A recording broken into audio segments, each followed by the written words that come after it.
In this particular segment, there was a little bit of laughter, and somebody told me, I take life too seriously. And I was taken aback, but I smiled at that, and I was like, hey, I should laugh a little bit more. Anyway, I'll be introducing my guests very shortly, because we shall be talking about the curious case of comedy in the social media era, exploring its future as an art. But let me just give you this preamble. Comedy, a type of drama or other art form from the chief object of which, according to modern notions, is to amuse. It's contrasted on the one hand with tragedy, and on the other with a farce, burlesque, and other forms of humorous amusement, the classic conception of comedy, which began with Aristotle in the ancient Greece of the 4th century BC and persists through to the present. The comic artist's purpose is to hold a mirror up to society and reflect the follies and vices in the hope that they will, as a result, be mended. A stand-up comedy has gained popularity in Africa, and comedians are becoming household names, earning fame and recognition. However, the dream is daunted with the dark clouds of stagnation, or eventually remain the fall of the populace, especially in Uganda. To traverse the margins and the extent to which this goes, existence and sustainability, Kenneth Kimuli, a.k.a. Pablo, a renowned comedian, is with me in the studio. I'm trying to hold myself together because he needs to be restrained. Otherwise, we shall laugh all the way to the end of the program. I also have with me a seasoned journalist and, of course, a usual suspect, Andrew Kaggwa. Welcome to the program, gentlemen. Thank you. Later, we shall be joined by a doctor. I don't know whether he's a doctor in comedy or a doctor of philosophy or a medical doctor. But when he does, we shall know how comedy can fix some of the issues in the medical world. Good morning, Pablo. Good morning. How are you? I'm okay. You made an accusation that I take life too seriously. Yeah, I was watching. Why? You tell the audience. And I was like, man. Today? Yes. When you're coming in? Yeah. Well, and I saw you are taking life so serious, as if you'll get out of it alive, you know.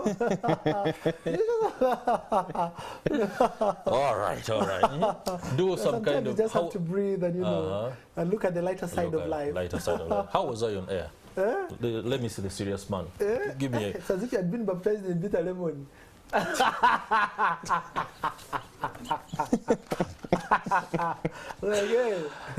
Andrew, save me. They can just appoint you governor. Save me. Am I too serious? I'm not going to say. You're not going to say? Yeah. Don't worry, I won't influence your paycheck. Anyway, welcome to the program, gentlemen. First and foremost, what are you working on? It's been a while, and in my own steed, that means there's a lot cooking. Yeah. Can we even handle the heat in the kitchen? Yes, I tell you, I'm planting 2 trees with 1 seed this season. The first one, we have a theatre festival happening. It's called the Kampala International Theatre Festival. That's happening from the 22nd to the 26th of November. It will be syndicated in different spaces, Dere Center, Motive, and the National Theatre, where we get to host different theatre practitioners from different parts of the world. They'll be coming in. It's going to be a great festival because we're celebrating 10 years of Kampala International Theatre Festival and AT Arts Foundation, where I'm a co-founder with Deborah Simwe and Oyenbot Gladys. But I'm also celebrating, the last time I was here, I was last year in BC. That's before COVID. Before COVID. Yeah, and that was in 2018. We were celebrating 15 years of laughter. Interesting there. And now I'm back again. We'll be celebrating 20 years of comedy. Yep. At the Serena. 20 years 20 of years. comedy. We started in 2003, and wow. it will be at the Serena on the 7th of December. And I'll also be launching my maiden comic book. It's called Everything About Nothing. And the foreword was done by Dr. Patrick Everything Itature. About nothing. Yes, but also part of the proceeds will also be going to charity. We have a foundation called the Nganjani Foundation that helps teenage girls in Toro who have dropped out of school, especially after COVID. There are over 864 right now as we speak. So part of the proceeds will be going to that, and the guest of honor is the Deputy Speaker of Parliament. Okay. Honorable Thomas Taiwo. Thomas Right Taiwo. Honorable Thomas Right Taiwo. Honorable. Yeah. Interesting. I like his name Taiwo. It means he doesn't forget, so he will see him on that day. Ah, yeah. interesting. Okay. That was a good choice for a guest of honor. You ensured that you do not get the proverbial, we are sorry, somebody else is going to represent. Yeah. Someone who has to read. When you find an official, they have their own words and they have the speech of the guy. So they first ask, let me first speak. Yeah. And then later the chief guest will also speak. I think on Tuesday we had an event at Makere, Anthems of the World, and the chief guest was Honorable Mudimba, and he didn't show up. Where is he from, Mudimba? I think he's the Minister of State. That tells a lot about the cabinet. Some of the ministers, we struggle to know exactly who they are. Honorable Mulimba. Interesting. And the name. And he didn't show up. Yeah, he lived. That was being true to form. All right, I'll be coming to you, Andrew, very shortly, because right now I need to understand. 23 years. No, not 23, 20 years in the comedy industry. You've weathered the storm, and it speaks of grit, resilience, and the ability to stay the course, which is very important in the dispensation of this particular art. You know, you cannot be funny forever, some people say, and if somebody can be funny over the long haul, then that is really funny anyway. Yeah. So how do you make it? What is the driving force behind your ability to stay the course? Well, like any other activity or profession, comedy has the good, the bad, and the ugly. And so you have to be able to weather the tough times. That's right. There's what we call dying on stage. Because like in your explanation, the ultimate goal of comedy is to make people laugh. Yeah. And sometimes they don't laugh. So you have successfully failed at it. Is that what my local guys say? Yes. So you've died on stage. But as a comedian, you need to go back and do a postmortem and ask yourself, what killed me? Is it the jokes, were they not funny? Is it the execution? Is it the setup or the structure of your act? Or is it the people? Maybe it's not the target audience. Sure. Yeah, so you need to go back and ask yourself, why did I fail? There's even that target audience for this particular the target joke. audience, absolutely. All right. There are those, the high-end, middle, and... jokes have class. Yes, there are those who... like my brother Daniel Omara will crack a joke and you'll understand it tomorrow. Yeah, because you have to invest a lot of thought. Then there are those who are doing slapstick, and so you have to know who is your target audience. It has its own challenges as well. That's right. Because right now we are in our adolescence. 20 years, you're just a teenager who's very. Who's trying to find your foot. You don't know whether you're young or you're old.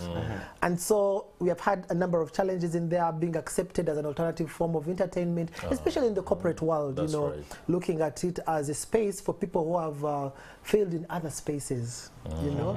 So it's like how MDD used to be, Musiru Dala Dala, but now it's becoming Mugezi Dala Dala.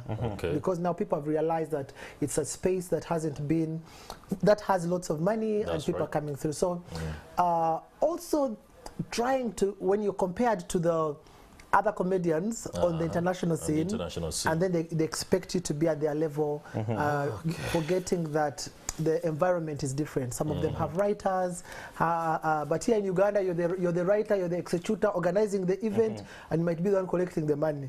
But I think you probably like the collecting the money aspect a little bit more than the execution. But anyway, that is sentimentality. Andrew Kaggwa, hearing Mr. Pablo and talk about his journey alone, it's something that inspires anybody out there who would like to take on this particular genre of entertainment. What is your view of the landscape when it comes to comedy and it being an effective way of either transposing what people see as society within their own eyes, but also tell us the truth? Because in the olden days, the kings had guys they called fools. You know, they had the king's fool. When the king's fool spoke, the king would laugh, but he was actually listening into what his people are saying, you know, in the lower echelons of a society. Do you see that as an effective mode of communication within our own settings today? Hope I don't forget. Those are two questions. First, your overview. And then, there was something you just said when you were asking him a question, and you asked him something over, like you can't be funny forever. I believe actually you can be funny forever.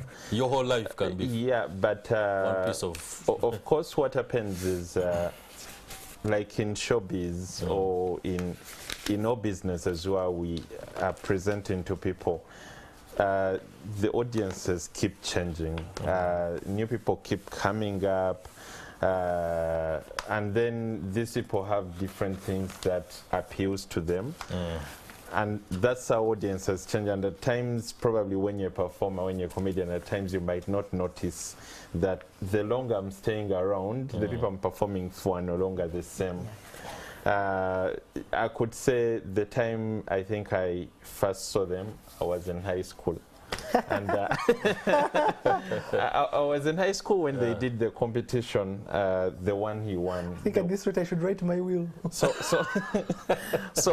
like when you see the audience that was there at that time, I think that audience was very receptive when it came to English jokes, the ones that were a bit political and complicated. And now we have the audience today, no offense to the people that go to watch comedy, but the audience today is a bit shallow. They are not willing to digest harder things when it comes to what people are delivering.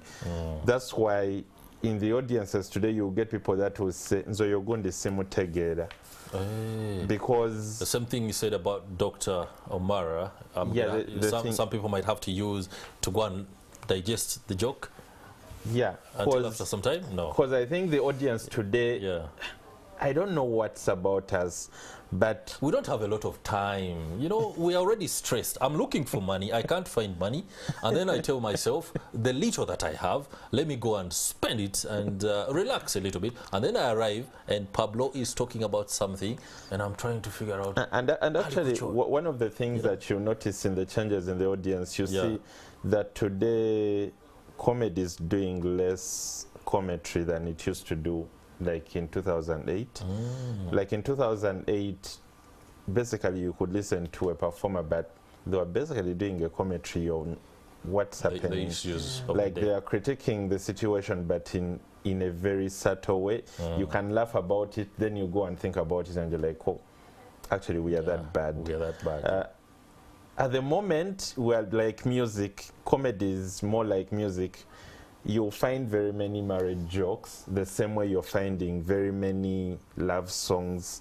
Like someone can release an album and all of it is about love. Like they're all love songs, and you're thinking, okay, so this guy doesn't feel like in his life everything is about love or everything is about a vibe. So, like, wow, that's interesting. It's not just around comedy, it's around the entire art industry. Maybe we are not communicating enough about things. They don't really have to be political, but life happens, and trust me, life cannot just be about a good vibe. That's more like a question and a feedback at the same time to Mr. Pablo. In the conceptualization of comedy and the skits and the commentary that you undertake, how deep do you go in trying to understand your audience's ability to understand you and then craft a product that sticks and resonates pretty fast with them to avoid the tendency for them to either be bored and then, like he says, over concentrating on one particular aspect, be it love, be it many comedians, you see them liking one aspect. How do you manage to be able to do different things but all deliver the product that is up to a standard? Well, thank you for that question. I'll agree with Mr. Kaggwa when he says that the audiences keep changing. That's right. Audiences keep changing. And as a comedian, you have to be able to observe The first thing you have to observe and see what are the changes happening, not in only society. even just in the audience, but also on the different terrain. Is it in the politics, in the economy, and other spaces? And then you should be able to ask questions, ask the people, and find out what's their taste. What are the conversations, the main conversations happening? Now we have reverse psychology, where you find the border guys are discussing the GDP of the country, and the members of parliament are discussing the battle of Cindy and Sheba. So you want to find out. So you have to observe and see. Pablo, no, I'm just saying. You asked me the question. And so the barrel of that gun is so heavy. And so, no offense. All right. Let's go. Comedy is about truth. That's right. And comedy is a funny way of being serious. You know, you have addressed serious issues in a lighter way. Now, when it comes to the audiences, I should say, the question we've always asked ourselves: who determines what people should listen to? Is it the audience or the comedians? That's right. And I think it's two-way. It's two-way. That's why you realize that Andrew said that nowadays the people don't want to think. Well, I could say that it's maybe because of what's happening, you know. Like I mentioned that there's a lot of there are a lot of things we are competing with. There's TikTok, and then we also have to understand who's a comedian. You know, we don't know who's a comedian. There's no. We don't have regulatory authority. There isn't a standard. Absolutely. Yardstick to say that it's a comedian. If you wake up one day, crack 2-3 jokes, and they put in the paper, you are just like one person would wake up, come on morning at NTV, he's asked a few questions, and he goes and tells people, I'm an expert on this. Yeah. For example, even if a person, maybe a politician or somebody, is funny, they say that one is a comedian.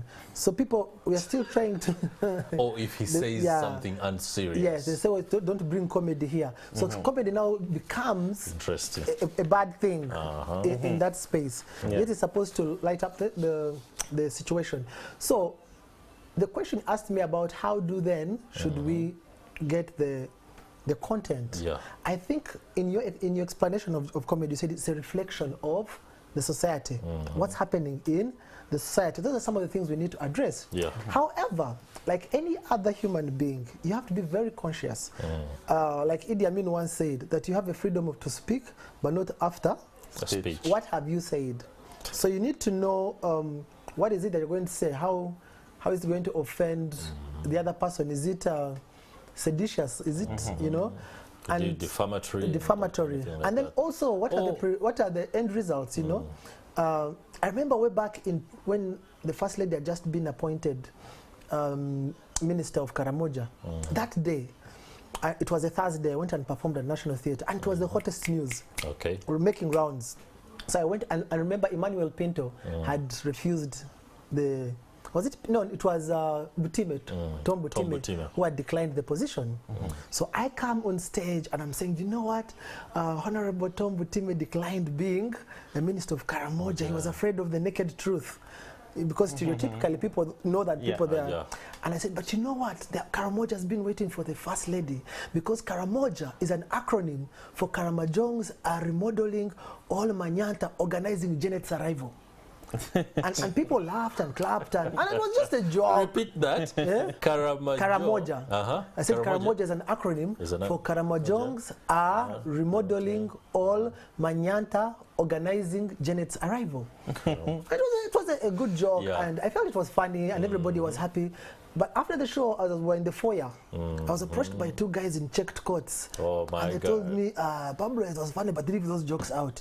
So you fear, then you don't know whether you should go back and crack it. But at a youth conference, I remember it was Young Achievers or something like that, and Janet, the First Lady, was there. And I said, let me crack it and see. And she enjoyed it. She enjoyed it. So sometimes you don't know where to place. And if you're addressing issues concerning national security, you have to be very conscious. And I'm not saying that comedians are above the law. No. What I'm saying is that we have to be very careful also as how we address issues. And then also the other thing is we have to be the ones representing Uganda. Let's export this country. We might have our mess, but let's turn the mess into a message that will sell the country. And for me, that's what I cry for. The other thing is, in terms of content, you realize that he said that it has now, you know, people, it is some kind of mediocre. And that's a sign that the industry is growing. Why? when something is growing, this man throws opposite side. when something is happening, take an example. When a person opens a saloon, people are monitoring and evaluating the situation. When they see it happening, they start opening saloons, but they don't know why he started it. They don't know the method. Then you start having funny saloons. You go to Nadia, massage parlors are everywhere. People don't know what is the massage, you know, like. And then so same thing happens with comedy. When people realize that it's a place that's seemingly lucrative, then it also comes in, and then you have all lots of vulgarities, obscenities. But also, I don't want to blame the comedians. Why? Because it's two-way. You tell him that you're being very vulgar. These are under the belt jokes. Why? And then you tell that, okay, if they are under the belt jokes, how come I have full house? Every day. Every day, because that also speaks volumes about the consumers. It speaks volumes about the moral fiber of the society. The moral fiber of the society. Daniel Omara? Yes, sir. A very good morning. Good morning to you. My apologies. I called you a doctor. Since when did you become a doctor? I claim the title. I won't say no. My handwriting is as bad as theirs, so that's a good place to start. All right. So, Morning at NTV hands out honorary doctor. Thank you. In comedy. Honorary award accepted. We have to do the handover slide. You know, the beauty about the entertainment industry, you don't have to go to school to get a title. That's right. You just wake up one day, make a billboard or banners and say you're Dr. Chameleon. And you're okay. And people will accept. You're Sir Semakura. In fact, I've been doing a master's your for gun so long. today has a lot of firepower. I've been doing a master's for so long, I need now to become a doctor. And then you become one. I've been a master of ceremony. All right. Interesting there. Let me have the perspective of the newest man on set. Yes, Chief. There's a lot that is happening, and we've been going through the ups and downs, but most importantly, how the landscape is right now in the world of comedy and all the challenges that have come through the conceptualization of products. And I don't know whether you guys also have some services in the comedy industry. We do. How do you weather the storms? And on that, you'll be very quick because we've already tackled it. I'll not hold these two gentlemen back again on that particular topic, but one or two aspects that could inform how we relate to the other topics later would be much appreciated. And then there are people who are questioning the ability of comedians to craft messages that fit a particular market. The changing audiences, where we have a comedian or an audience missing the point in the joke, and then, like one of us said, they remember exactly or get the perspective the next day. How effective can we be in crafting products for audiences so that this message resonates effectively and promptly? Well, I'll direct that one to the person picking the comedian. Are you actually using an influencer who consumes your product? You get that's no, that's a very valid point, because we keep seeing the situations of, oh, this person has a huge following of a vulgar crowd, but you want him to spread a church message. I'm like, hey, you failed on the selection process, man. So, but you're supposed to pick someone who's an active consumer of your product first. That's right. It helps, or at the very least, give them the product to consume first.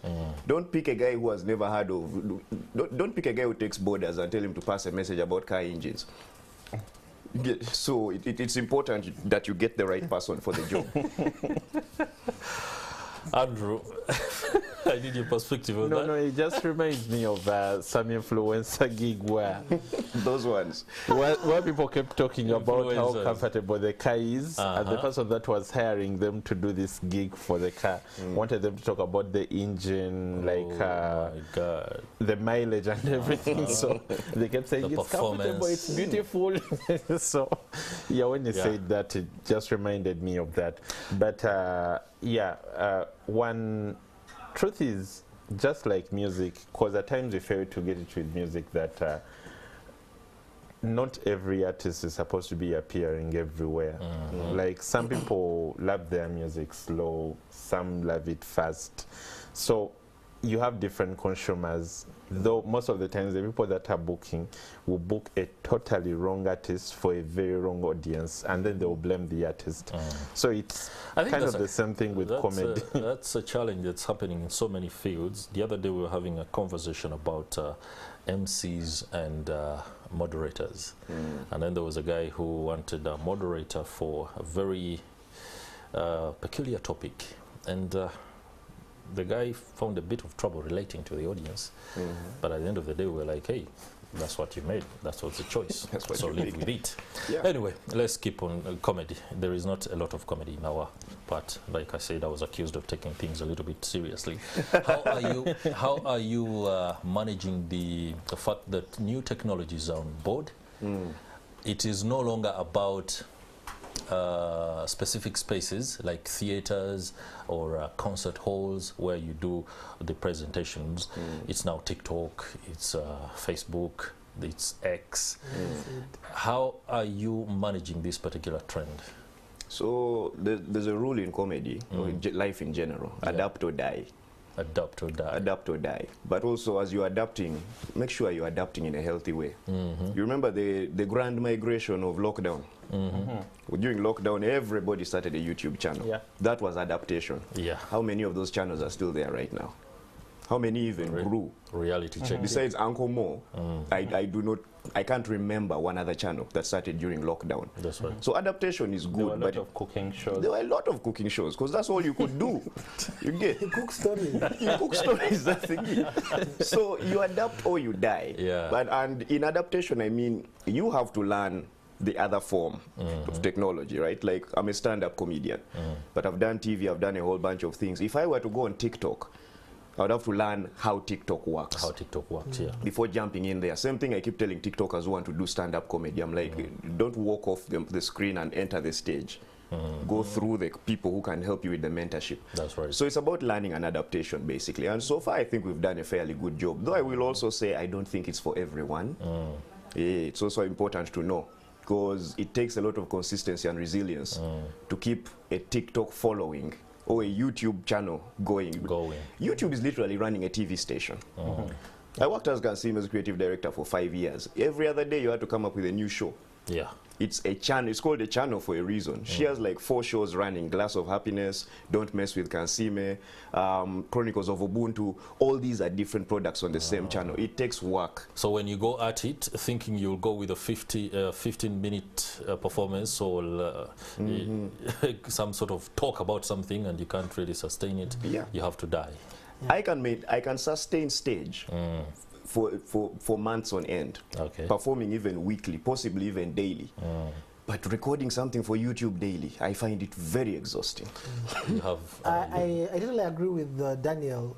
You know, JKMBT, a scholar, once said that if you do not change, change will change. Change will change you, no doubt. And right now, when TikTok came through, I didn't understand the dynamics. And I have a 10-year-old who has an old head on young shoulders. And he took me through the TikTok stuff.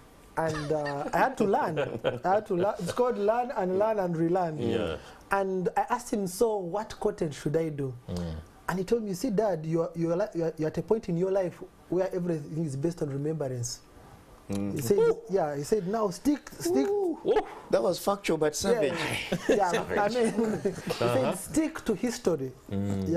He said, I said, okay, what do you mean? He said, don't come and start doing this emoji, leave this young talk and balance, leave it for us. He said, now you, then he broke it down for me and told me, Daddy, one, you have gray hair, so look of stories that people with that will understand the remembrance age. He called it remembrance age. He's just 12 years. Then he also told me that your accent is undecided. Because one time I told him that you don't never joke with karma. And he said, karma, what is karma? I said, karma. He said, spells. I said, K-A-R-M. I said, that's karma. So he told me now, since you can't adjust, he said, now focus on the local content and bring it to this space. There are a number of your people and villagers you find there. Are you an African father? I was about to ask the same thing. No, my sons and I will discuss. We even discuss issues concerning national security. Okay. Yeah. So then I told him what he told me. Now you create the content. Me, I will show you how to upload it and how to write it. And so I opened for me a TikTok account. He said, you have to put some words that people might easily get. You said Pablo Comedy Uganda. And FYP hashtag. So these young people, if you're not willing to learn, this world is going to leave you. That is right. Yeah. And I normally, have an opportunity to talk to kids. Kids nowadays are smart. They're very smart. Very smart indeed. What we used to think, what our parents used to call stubborn, is actually being smart. And when you sit with these kids and you understand them, they'll help you to find the hero inside you or the kid inside you. He will reincarnate. Interesting there. Andrew Kaggwa, listening to the two gentlemen opens my mind to the fact that it is not a case of I know it all. You're going to have to accept that at any one point in time, your perspective is going to shift, and you'll have to immediately put your product in that shape so that you can quickly resonate with or whatever is going on. Have you watched any of them on TikTok and all these socials? We could be speaking to them, but when they're TikTok, are they called handles? TikTok account. It's an account. You see, it's an account. The currency is followers. Yeah, okay, it makes sense now. Is it allowed for news anchors and current affairs presenters to do TikTok? Yes. Yeah. Like, am I too serious for that? You look like a headmaster, to be fair. You remind me of my HM from high school, Mwami John Bosco. But no, it's never too serious. Depends on what content you're creating. Interesting there. So one, I think there is no problem with one comedy looking out for these other platforms. I think one of the things, even when we were in the lockdown, one of the things I was looking out for when most people were opening up YouTube channels, I was just asking myself, how are we going to monetize this? Because it's one thing most of us moved to Twitter and Facebook when they were new, but I do not believe there are very many people that have found ways of actually making money off these platforms. And comedy, you see, when it comes to comedy and theater, you know very well that when you put someone in an auditorium, they are going to make their money back. Like, you're so sure they're going to make their money back. So I think, for me, one of the things I'm still asking myself, even right now, is how are we leveraging the monetary side of things, because I do not know if very many of us are that smart when it comes to like monetizing a YouTube channel. Like, I don't know if many of us are. That's a question to you too. So I'll begin with you, but please ensure that you give me the perspective on complementarity, collaboration, and competition. How do you relate there? The 3 C's. 3 C's, so to speak. Collaboration, complementarity, and competition.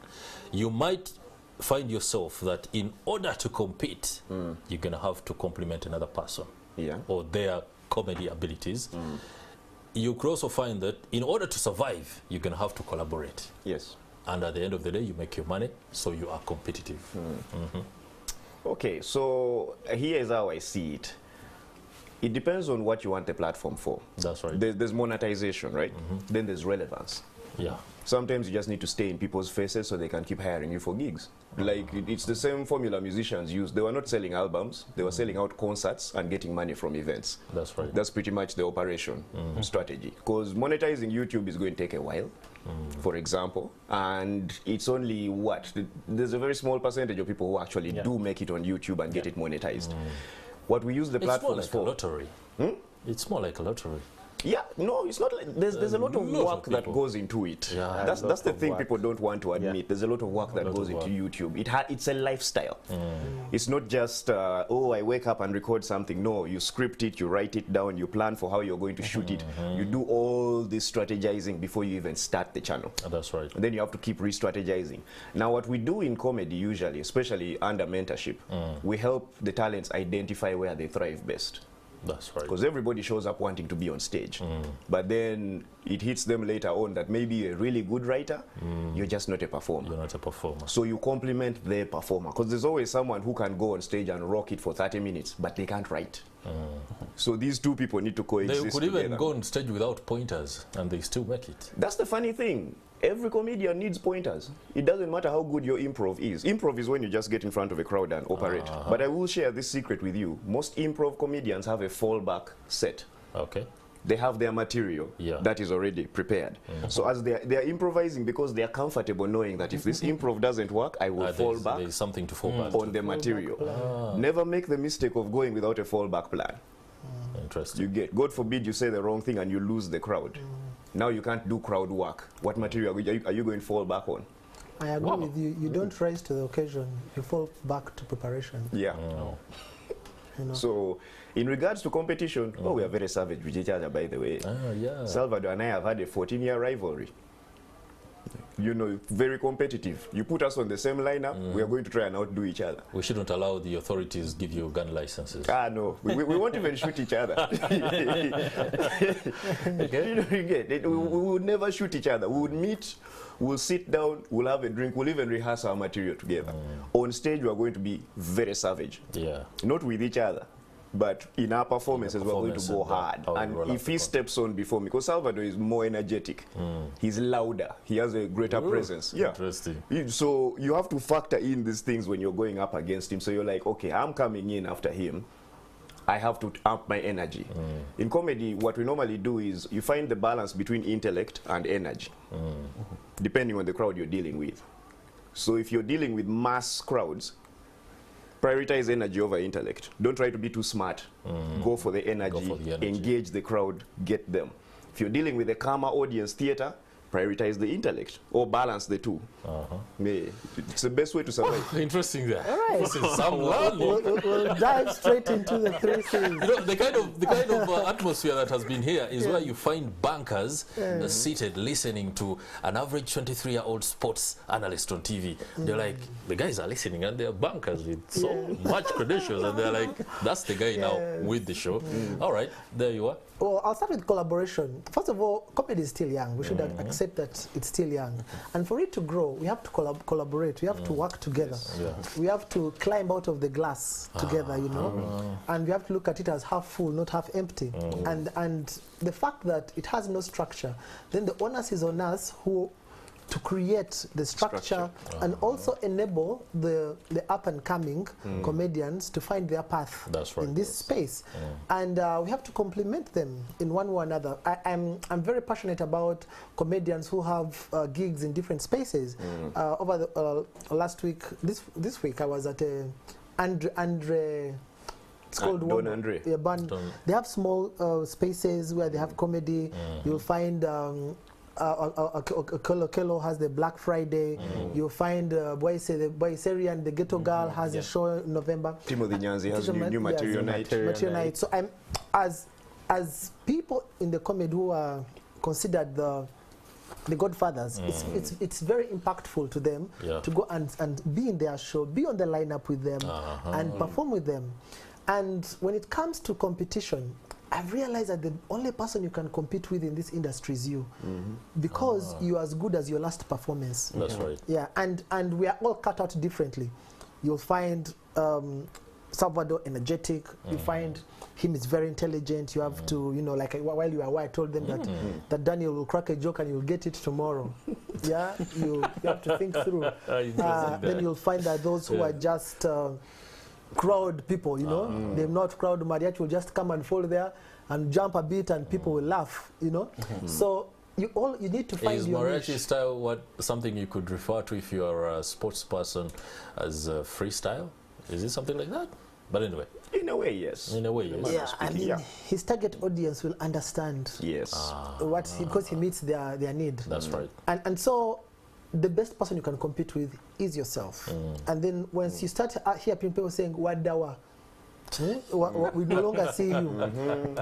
Wagwamu. Now those are the things that's why people end up taking drugs. Because they feel. We shall come to that. How you manage the challenges of the industry, but don't go there first because it could derail this particular aspect that I want to talk about. You've heard them talk about collaboration and the need to stay competitive. That comes down to the fact that you understand the workings of the industry and the politics cannot be outdone here. And here I have what has been described. This is the Uganda Comedians Association. This is said to brings together all comedians in the conduct of business and carrying out the performances so that there is harmony first and foremost, but an understanding. It's always good to collaborate. How are they different from the furore and the hula baloo that we see with the musicians? Actually, are they more organized than fun? Actually, one thing I've seen about comedy in Uganda, just going back a bit on collaboration. Yeah, sure. Comedy in Uganda has been very successful in collaborating. They compete, but they still collaborate. They still work together, still support each other. I remember last year I was at Optional Alan's show. Mulago Boy. Yeah, Mulago Boy. And then for a moment I was looking at the people that were in the audience. And of course there were us that had come for the show. And then I saw like a very long one queue that had very many comedians, and not that they were there to curtain raise for him, that they were just there to support. And they had paid. Sure. And they had paid. They were paying, you know? So that's something that you rarely find in other industries. And then, of course, someone thinking like, okay, we need a new material night for people to come, try out their new material before they go out and try it out. So it's like the industry doesn't have a structure, but it's somehow forming a structure on its own, like no one is forcing them, but for some reason they are getting things done. What is driving the formation of that structure? So the structure, I think, is built on hierarchy, honestly. Because in the beginning it was just us. Yeah. The stand-up Uganda, the class of 09, Yeah. right?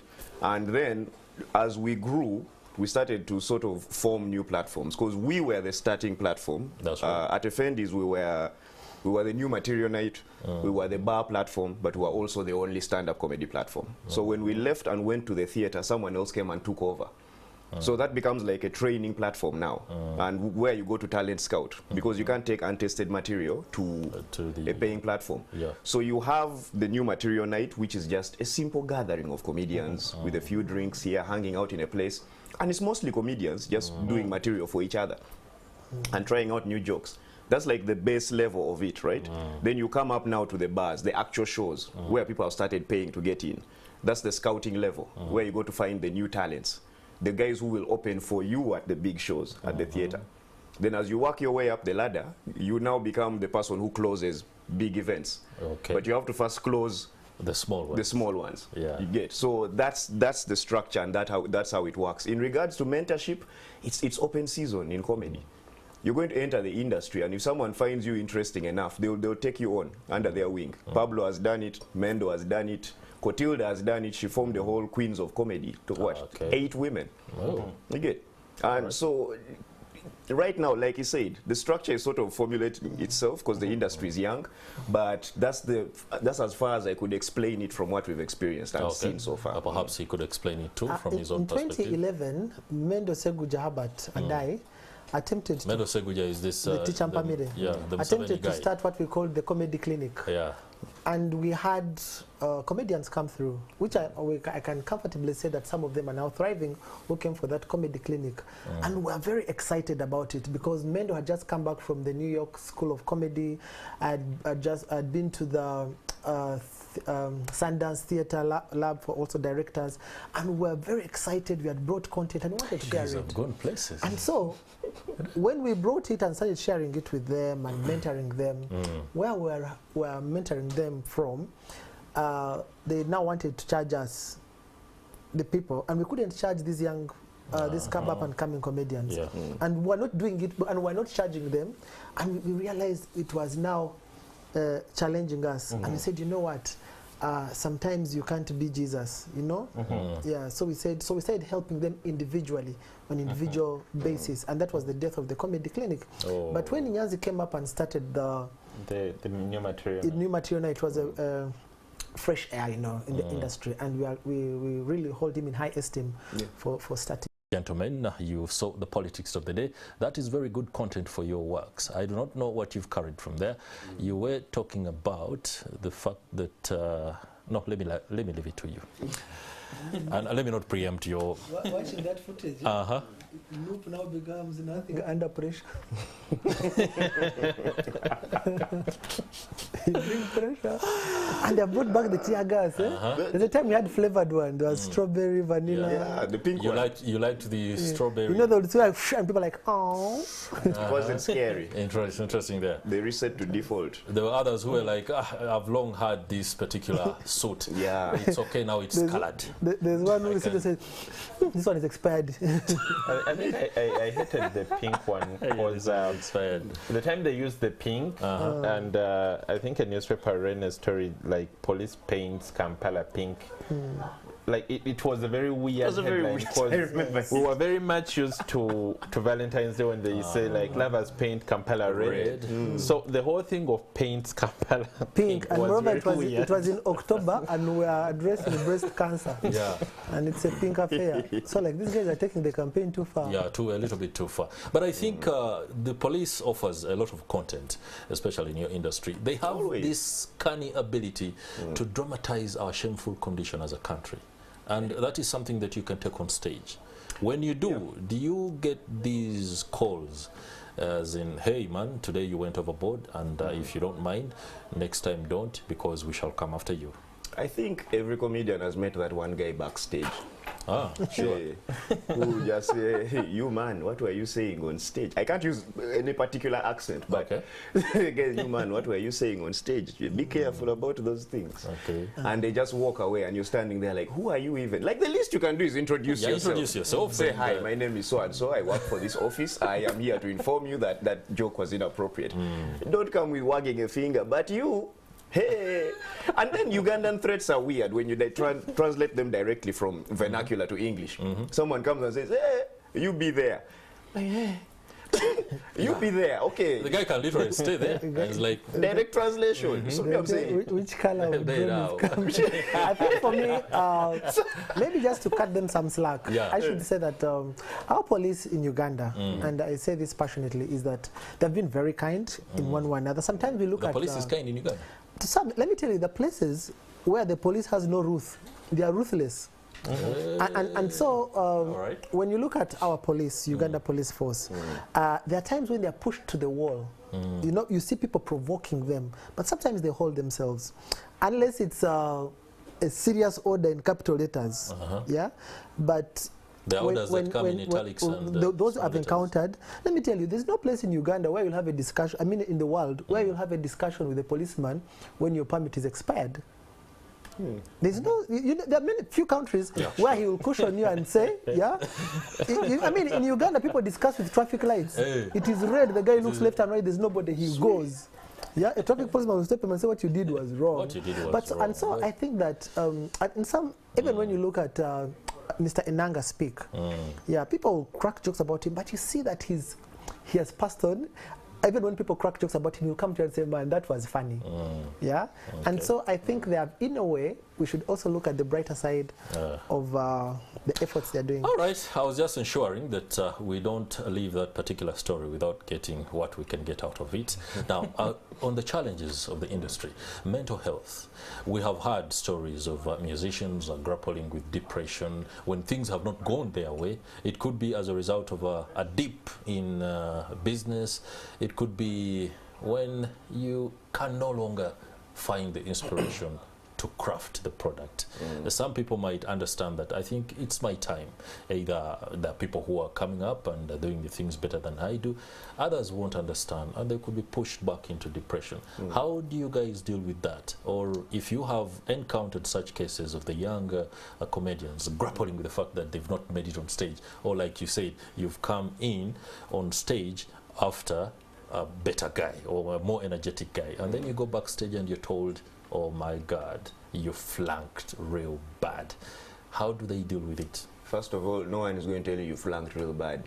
Till you died. You died. Let's hold a funeral for you. They'll even like they'll make it as hilarious for you. Okay, the truth is, comedians understand that we know when someone has died on stage.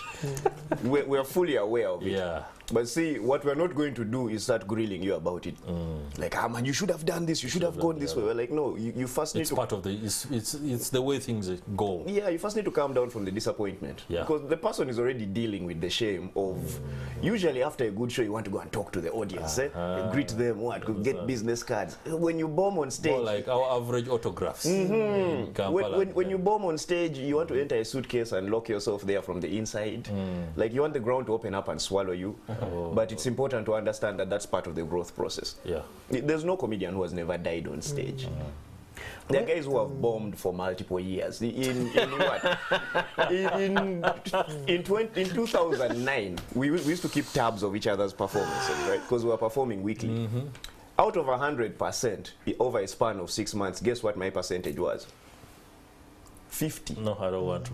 I was at 50% commit a crime. failure rate. 50%. Ooh. Imagine me. You. 50%. Because it's part of the learning process, and you need to learn how to take that shame and make it propel you forward. Because a lot of people die on stage and they make their life about that one moment. How are you going to rise if you never get back up? Okay. So it's important to know. How do you deal with that? I think the strength of a comedian is in your ability to get back after dying. I remember the first time I died on stage, it was hot. It was in 2005. Let me go back to my son's story. Daddy talk about remembrance. When they talk about dying. In 2005, I died at National Theatre. Now, in my mind, I came with a story of rats. I thought they were funny. There are different ways of killing rats. So I came with a story and tell them, if you want to kill a rat, get posho, mix it with cement, put it there, the rat will come and eat the posho and cement, put some water aside, it will drink water and form a brick in the stomach. The way you are, that's how the audience was. Nobody laughed. I said, okay, add some Piriton in the water and it will drink and sleep. You find a sleeping dead rat. The way you are, that's how it was. Nobody laughed. You could even hear a pin drop when I walked off stage. They were trying to internalize the whole aspect of putting together. At some point, I asked myself, are these people related to the rats? Are they the next of kin? Is it personal? So now, when I went back, what's happening? When I went backstage, I found the guys waiting for me, and the director of the day told me, Pablo, no comedy, it's a tragedy. So now, that sealed it. So I felt stigmatized, because after that, I sat in the corner. I don't even greet you. They say, pack the costumes, you know. Hey, even when I went outside, you could see people looking at you as if you're in a past tense. After all, you had died. Yeah, but then... What were you smoking? But then I'll never forget Ujingo Hannington. Ujingo Hannington came and told me, Pablo, we still have some time for the show. Can you go back and do? Resurrect. I said, man, you want me to die twice like Chaco? He said, no, please, this is the best time to recover. And those were the days when of Temangalo. I think it was the days of Temangalo, when it was a big deal with NSSF. Then I came back, said, now let's have Pablo one more time. People are looking at me as if I'm the one who plotted the death of Jesus. I came and said, you know, NSSF is Naria Sente Sagara Fitna. All of a sudden? Then I said, now it's speaking, now it's speaking. I said, imagine if politicians were pastors, how would they preach? Imagine if Vesje was a pastor, how would he preach? We shall not accept any kind of sinfulness. Stana Jakorachi, a Jagenda, one people, one Jesus. When people say that, I left the stage. Yeah. When you get the high laugh, I ran away. Leave. You left on a high. And that day from Bujingo, I learned that you need to recover as soon as possible. Very quickly. Yeah. And how do we deal with low moments? You should have some friends that you talk to. Surround yourself with people that you believe in. And people understand. Who believe in you. Yeah, because I've learned to accept that everywhere you go, people expect a joke. People even meet you on the street and say, make me laugh. As if I know the problems you have. Not even only that. Sometimes, I'll give you a story finally, I'll keep it very short. One time I go to a hospital, I want to mention it. I was feeling sick. I go to the hospital, I find the receptionist, like, oh, Pablo, how are you? Who have you come to see? I said, no, I'm the one who's sick. He said, no, you can't be sick. You're looking for stories in this hospital. I said, me, I'm sick. You just have blisters here. Said, okay, check in. I checked in. Then they sat at the reception. Even the patient said, Pablo, how are you? How are you? Said, I'll be okay. Then the doctor came and said, oh, Pablo, are you okay? As if, you know. Then he read my name, said, Kenneth Kimuli. I stood up. Said, oh, Pablo, where are you going? I said, you called me. He said, you're sick. The doctor laughed. Said, no. You can't be sick. This is a sick joke. Then I went. He took me to the hospital. You know, they tell me how you're feeling. Then they did a blood test. When they did the blood test, the results came and they said I was okay. Now remember, after you go and sit with the patients again. But I think med practitioner are supposed to call you because they would call others and they go to the room. That's right. But for my case, he comes saying, didn't I tell you, Pablo is not sick? He must be about it. He must be. Then now also I had to play along. Yeah. I said, okay, you know, we have insurance and I've never used it. At least just give me Panadol or magnesium. And I know that I've taken something from this hospital. I had to play along. But when I went back, I sat and I said, imagine if I was temperamental, if I was maybe melancholic, or, and I understood why some people end up taking drugs. Because some people don't take them seriously, even when it's something serious. So, and the best way we can do that is to work with people. You have people you can confide in and say, this is what I'm doing. And I think at the moment it's worse for performers, because I imagine in 2009 you were not getting immediate feedback. At the moment, people can bring back even probably one night that was bad, like in 2012. They post it now and they roast you like now for material that wasn't right in By the time people realize it was long ago, the damage has already been done. You know what I find amusing is, how, and this is a very unpopular opinion, I think the rise in the internet and the ease with which you can become famous nowadays, right? Because back then, we were barely on social media. Yeah, sure. You couldn't even upload videos to Facebook. This was the time before all this madness. So when the internet came in, nowadays a comedian will go and do one set on a platform, and it goes viral, right? Yeah. And immediately it gets to their head. It gets to their head, and they are now wanted everywhere. But they had only one set. That's it. They don't have any backup material, so now they are stuck in a place where they can't take the same material to another location, but now they have to work. So that pressure sets in, and then you find someone starting to crumble. Now we dealt with that pressure in a different way, because first we were performing weekly because we had to.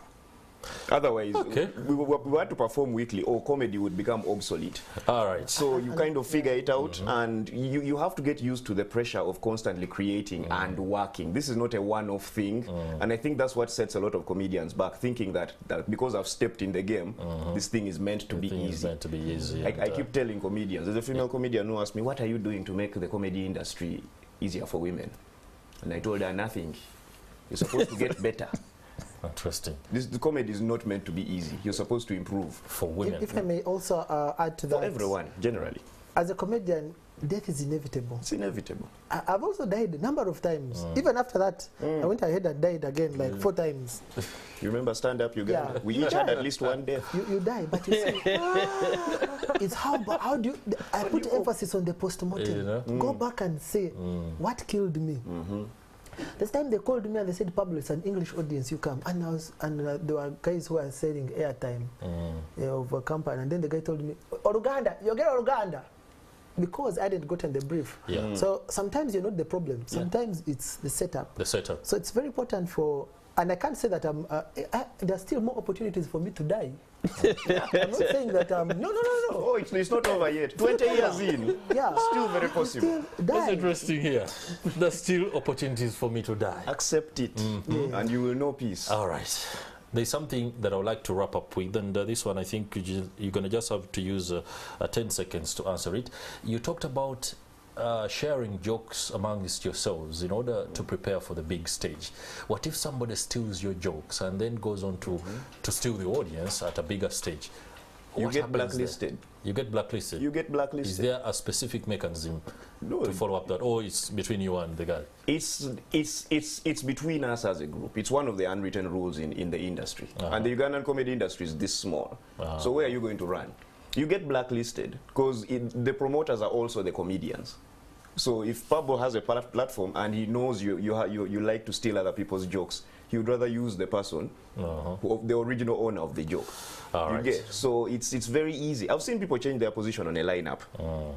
Like you tested your jokes with someone, and then you're about to go on stage, and he goes and tells them, no, you put me before that guy. Then he goes and uses your jokes, and then comes back and tells you, hey, it was very funny, by the way. So that disrespect is not tolerated. The guy kills you before you actually want to die. He kills you before you're ready to die. It's not tolerated. You get blacklisted. Daniel Omara, many thanks for the perspective and the submissions on what is happening in the comedy industry. Many thanks to you too. Maybe just to add on what he has said, for me, if I've cracked a joke before, let there be add value to it. Yeah. Because I believe imitation is an invitation to elevation. If you add value to the joke, get my joke, but add something to it. All right. And permission. And and just take some permission.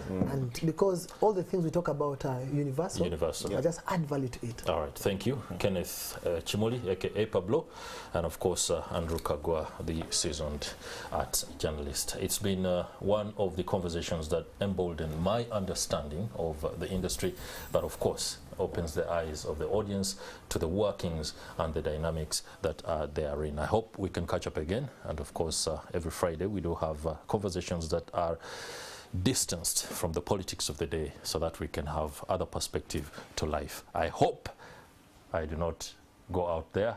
If you call me a headmaster, goodbye.